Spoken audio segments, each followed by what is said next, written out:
The word stranger was originally used in the 16th century to refer to the Dutch and French-speaking families from the Low Countries, the areas we would now think of as Holland and Belgium. The first groups of strangers were invited to England during the reign of Queen Elizabeth I. Town councils were encouraged to welcome these strangers. In Norfolk, both Great Yarmouth and Norwich invited a number of families to live within their town. In Norwich, the mayor, Thomas Southerton, wrote a letter explaining the reasons for inviting 30 families to settle in the city. The letter explains that many of the city's residents were moving into the countryside owing to a lack of work in spinning, weaving and dyeing, whilst at the same time many of the Protestant inhabitants of the Low Countries were seeking refuge as a result of persecutions under the Duke of Alba, who acted as governor on behalf of the King of Spain. Southerton continues by saying, "And because the poor here might be exercised in their spinning and wool work, a motion was made to Thomas, then Duke of Norfolk, then lodged at his house in this city, that at his return to London he obtained of the Queen's Majesty, who of her gracious goodness and merciful clemency, having compassion of the poor state of this her Highness's city of Norwich, 30 master workmen, to have either of them 10 servants, to exercise the making of these commodities, with warrant to the mayor and citizens to permit them so to do."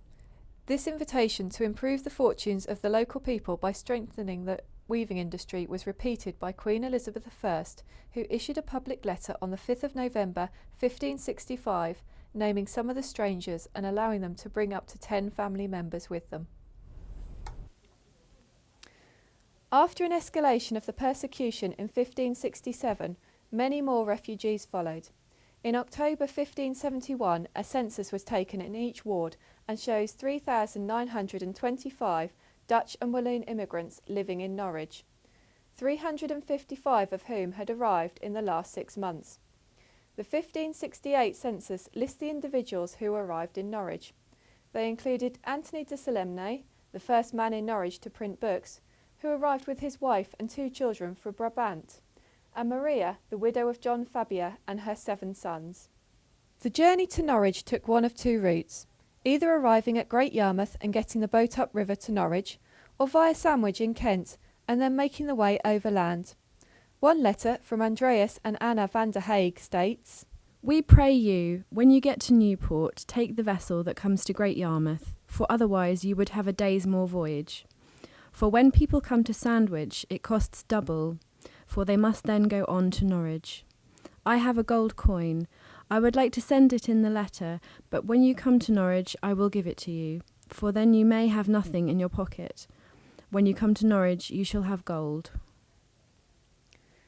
Once they arrived in the city, the strangers set about improving the weaving industry. They invented new types of cloth and took on English apprentices.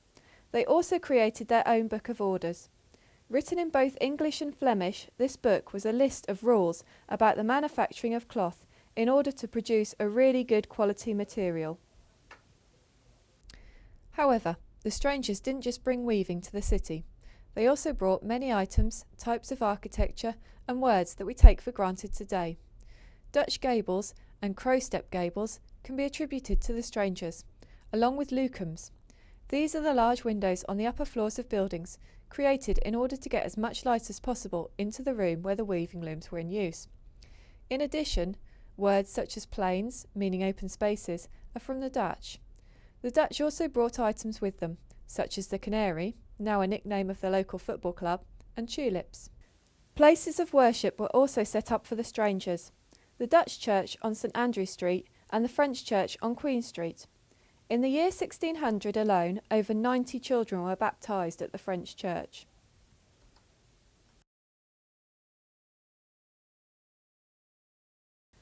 The experiences in Great Yarmouth were very similar, although in this town the Dutch and Flemish refugees were invited in to help improve the fishing industry. Queen Elizabeth I issued an invitation to 30 families in 1570. It read, "To our well-beloved the bailiffs, justices and brethren of our said town of Yarmouth aforesaid, and to their successors, and to William Jansen, cowman, Adrian Nape, Daniel de Royal, John Van Perden, Nicholas Chuse, and to such other amounting to 30 persons of the countries of Flanders, Holland and Sealand, aliens born, not denizens, being all householders, master fishermen, and other handicrafts.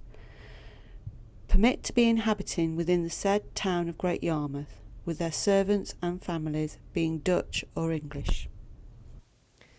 However, it was also decided in a series of orders made by the Assembly on the 6th of February 1573-4 that the men had to be able to make enough money to pay for themselves and their families, and not to move away from the town and abandon their families behind in Great Yarmouth.